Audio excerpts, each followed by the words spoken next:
মহারাষ্ট্র এবং ঝাড়খণ্ডের বিধানসভা নির্বাচনের আগে জাতীয় গণতান্ত্রিক জোট বা এনডিএর মুখ্যমন্ত্রীদের কনক্লেভ অনুষ্ঠিত হয় বৃহস্পতিবার।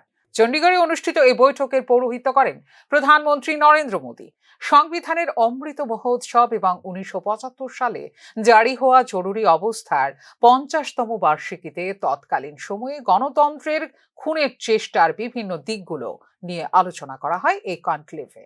প্রধানমন্ত্রী নরেন্দ্র মোদী, কেন্দ্রীয় গৃহমন্ত্রী অমিত শাহ, প্রতিরক্ষা মন্ত্রী রাজনাথ সিং এবং বিজেপির সর্বভারতীয় সভাপতি জেপি নাড্ডা ছাড়াও কনক্লেভে উপস্থিত ছিলেন অন্ধ্রপ্রদেশের মুখ্যমন্ত্রী এন চন্দ্রবাবু নাইডু, উপমুখ্যমন্ত্রী পবন কল্যাণ, মহারাষ্ট্রের মুখ্যমন্ত্রী একনাথ শিন্ডে, উপমুখ্যমন্ত্রী দেবেন্দ্র ফড়নবিস এবং অজিত পাওয়ার, গুজরাটের মুখ্যমন্ত্রী ভূপেন্দ্র প্যাটেল, উত্তরপ্রদেশের মুখ্যমন্ত্রী যোগী আদিত্যনাথ, গোয়ার মুখ্যমন্ত্রী প্রমোদ সাওয়ন্ত এবং ত্রিপুরার মুখ্যমন্ত্রী ডক্টর মানিক সাহা প্রমুখ।